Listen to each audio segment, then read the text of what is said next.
সোনালি চাবি আর নতুন মানচিত্রটা হাতে রিমি আর সায়ন ফিরে আসে পাহাড়ের ঢালে।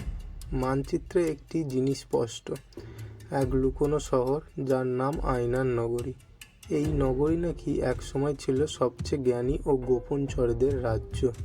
সেখানে যা দেখবে তা সবসময় সত্যি হবে না, কারণ সব কিছুই প্রতিফলিত, সব কিছুই রহস্য।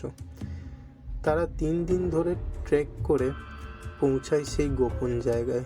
ঘন কুয়াশা, ঝিঝির ডাক আর একটা কেমন জানি অদ্ভুত নিস্তব্ধতা। সামনে উঠে আসে বিশাল এক প্রাচীন দরজা, পাথরের গায়ে আয়নার মতো চকচকে পাথর বসানো, আর মাঝখানে একটা চাবির ছিদ্র। সায়ন ধীরে ধীরে চাবিটা ঘুরিয়ে দেয়, দরজা খুলে গেল। তারা ঢুকেই হতবাক, সব কিছু যেন আয়নার প্রতিফলিত। একটা রাস্তা ডান দিকে গেলে তার ঠিক বিপরীত আর একটা বাঁ দিকে যায়। তারা হাঁটতে হাঁটতে দেখে নিজেদের প্রতিচ্ছবি হাঁটছে পাশে, কিন্তু হঠাৎ সেটা থেমে যায়। রিমি থামেনি, কিন্তু আয়নায় রিমি থেমেছে।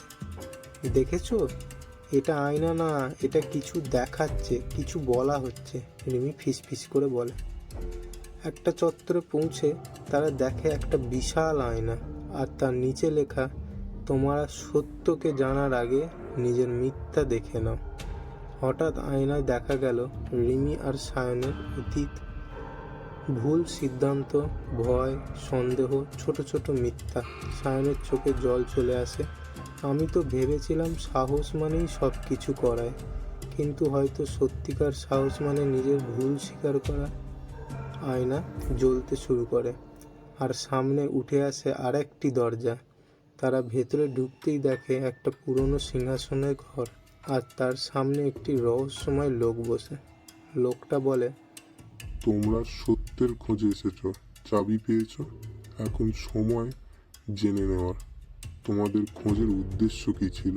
সায়ন বলে, আমরা শুধু গুপ্তধন খুঁজতে আসিনি, আমরা জানতে চেয়েছি কেন এত সব লুকিয়ে রাখা, কেন এত গল্পের আড়ালে সত্য চাপা পড়ে যায়।